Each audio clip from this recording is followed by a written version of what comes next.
Jordan Peterson built his public identity on a simple but demanding idea. Meaning is not something you find, but something you construct through responsibility, discipline, and voluntary confrontation with suffering. For years, he stood as a voice urging millions to face chaos directly rather than avoid it, arguing that psychological stability and moral clarity emerge only when individuals take ownership of their lives. His lectures, books, and interviews became cultural reference points for people searching for structure in an increasingly uncertain world. Yet the very foundation of this philosophy, order built against chaos, became tragically ironic when his own life began to unravel in ways no intellectual framework could fully contain. Over time, the distance between his message and his lived reality grew harder to ignore. Silence began to replace presence, not as a dramatic withdrawal, but as a slow fading from the constant visibility that had defined him. The contrast raised uncomfortable questions about human limits. What happens when someone who teaches endurance reaches the edge of their own endurance? And what remains of a philosophy when the body carrying it can no longer sustain the weight of its ideas? From northern Canada to intellectual formation, Peterson's origins in rural Alberta shaped the tone of his thinking long before he entered academic or public life. Raised in Fairview, a small and physically demanding environment defined by long winters and limited comfort, he grew up in conditions where resilience was not optional but necessary for daily life. His parents, a teacher and a librarian, provided stability and access to books that became his earliest intellectual environment. Literature, especially works exploring ideology, oppression, and psychological struggle, introduced him to the complexity of human behavior. Authors such as George Orwell and Alexander Solzhenitsyn left a lasting impression, not as abstract philosophy, but as warnings about the fragility of civilization and the dangers of ideological certainty. These early influences shaped his tendency to question simplified narratives about good and evil. Even as a teenager, he began moving away from political affiliations that offered easy answers, instead seeking deeper explanations for why human beings repeatedly construct systems that fail them. This search for understanding gradually shifted his focus towards psychology, where the study of individual behavior offered a more direct path into the questions that had begun to define his intellectual life: academic development and the study of human behavior. Peterson's academic path reflected a growing commitment to understanding the psychological roots of meaning, belief, and suffering. After completing initial studies in political science, he returned to university to study psychology more deeply, eventually pursuing graduate work at McGill University under the guidance of Robert O. Pyle, a respected researcher in addiction and aggression. His doctoral research focused on personality traits associated with alcoholism, but its broader aim was to understand how biological and psychological factors interact to produce destructive behavior. This work marked the beginning of a lifelong interest in the mechanisms underlying chaos in human life. Later, his appointment at Harvard University placed him in an environment where he taught and conducted research on personality, belief systems, and social behavior. His teaching style emphasized the idea that ideas are not abstract constructs but forces that shape real human outcomes. Students often described his lectures as intense and transformative, as he connected psychological theory with lived human experience. When he returned to Canada and joined the University of Toronto, he continued developing these ideas through clinical practice and academic work, gradually building the intellectual framework that would later define his public identity. The emergence of a public voice. Peterson's transition into public life began not through institutional promotion, but through direct communication with a global audience. His early online lectures addressed psychological and philosophical topics in a direct, unfiltered manner that resonated with viewers outside traditional academic spaces. The turning point came when he publicly opposed proposed Canadian legislation related to compelled language use, arguing that forcing speech under legal penalty posed a fundamental threat to intellectual freedom. This position placed him at the center of a national debate that quickly expanded into international attention. Supporters saw him as defending free expression, while critics viewed his stance as opposition to social progress. The intensity of this polarization transformed him into a highly visible cultural figure almost overnight. As his audience expanded, so did the scrutiny surrounding his work, with media coverage often framing him as either a dangerous radical or an important truth-teller. His book 12 Rules for Life amplified this visibility, offering structured principles for personal responsibility and meaning-making that resonated widely with readers seeking clarity in uncertain times. What began as academic communication evolved into global influence, carrying both opportunity and pressure that would eventually become difficult to sustain. Rising pressure and the hidden cost of influence. As Peterson's public presence grew, so did the demands placed upon him. His schedule expanded into constant travel, lectures, interviews, and media appearances, creating a pace of life that left little room for recovery or rest. Beneath the surface of this professional expansion, his personal health and emotional stability began to shift in subtle but significant ways. Dietary changes intended to address autoimmune and psychological symptoms became increasingly restrictive, reflecting an attempt to manage internal distress through external control.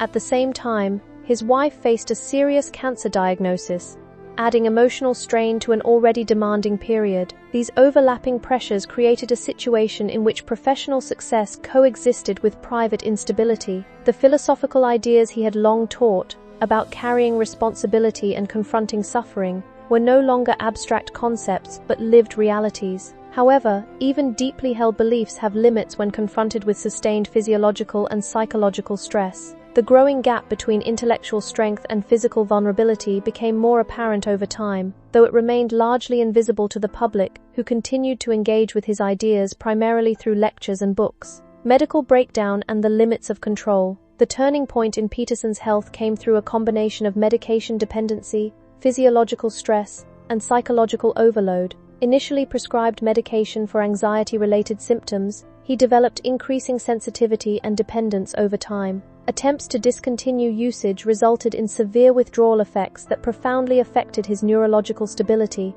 Benzodiazepine withdrawal, known for its intensity and unpredictability, created a condition in which normal cognitive and emotional regulation became extremely difficult. During this period, his wife's illness intensified, compounding the psychological burden. Seeking treatment options unavailable locally, his family pursued medical care abroad, leading to a highly controversial hospitalization in Russia, where he was placed in a medically induced coma to stabilize his system. Complications, including pneumonia and neurological impairment, extended his recovery period significantly. For months, he was unable to function normally, requiring rehabilitation to regain basic physical abilities.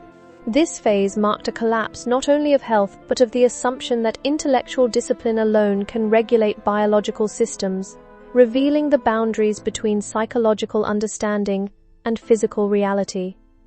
Return from crisis and rebuilding identity. When Peterson eventually returned to public life, he did so in a state of visible transformation.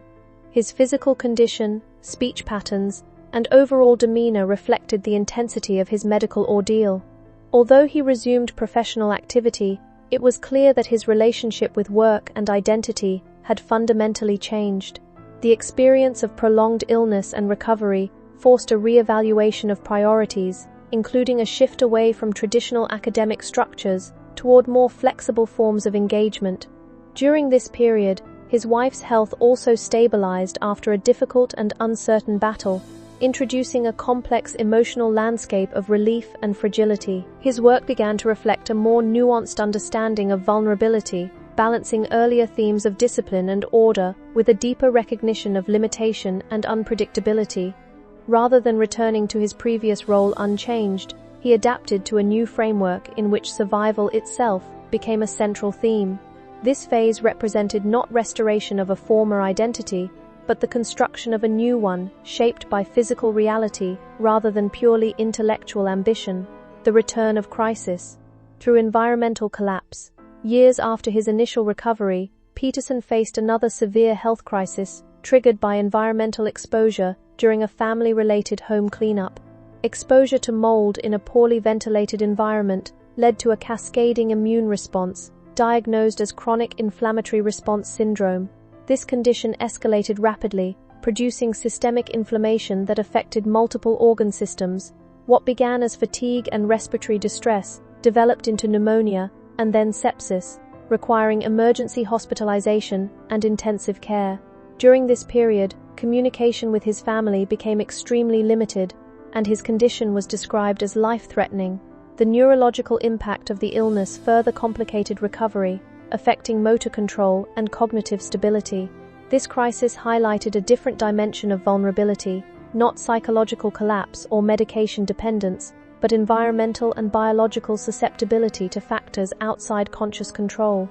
The severity of the situation underscored how quickly physical systems can deteriorate when regulatory mechanisms fail, even in individuals with prior experience of severe illness and recovery. Family, fragility, and the structure of recovery. During and after this medical emergency, family became the central structure supporting recovery. His wife, children, and grandchildren played active roles in his care, transforming the recovery process into a collective effort rather than an individual struggle. His daughter became particularly involved in managing aspects of his professional and educational projects, ensuring continuity during periods when he was physically unable to participate. This redistribution of responsibility marked a significant shift in the structure of his life, where legacy and work became shared rather than individually driven. Recovery remained slow and non-linear, reflecting the complexity of systemic inflammation and neurological recovery. Rather than a return to previous capacity, the process involved gradual stabilization and adaptation. This period reinforced the importance of relational stability over professional output, emphasizing that human resilience is often distributed across networks of care rather than isolated willpower. Philosophy, tested by physical reality. Peterson's health crises created a direct confrontation between philosophical ideals and biological limitation. His earlier teachings emphasized responsibility, meaning-making, and voluntary confrontation with suffering, but his lived experience revealed conditions where control is fundamentally limited. Chronic illness, neurological impairment, and systemic inflammation operate outside the domain of intention or discipline. This distinction did not invalidate his ideas but reframed them within a more constrained reality. Meaning, in this context, became less about mastery and more about endurance within limitation. The tension between intellectual frameworks and physical vulnerability became a defining feature of his later life, illustrating that philosophy can guide interpretation of suffering, but cannot eliminate its biological foundations. His experience demonstrated that human systems are not purely psychological constructs, but integrated biological realities that impose their own boundaries regardless of intellectual strength or personal belief. Legacy, interpretation, and evolving meaning. As Peterson's public activity decreased due to health challenges, interpretation of his legacy became more diverse and fragmented. Some continued to emphasize his influence as a major intellectual figure who shaped contemporary discussions on psychology, responsibility, and meaning. Others focused on controversies that surrounded his public career, creating competing narratives about his significance. Meanwhile, his educational initiatives continued to operate, extending his influence beyond direct involvement. This separation between personal presence and institutional continuity created a layered legacy in which ideas persisted independently of the individual. His story increasingly became a lens through which broader questions about health, responsibility, and intellectual influence were examined.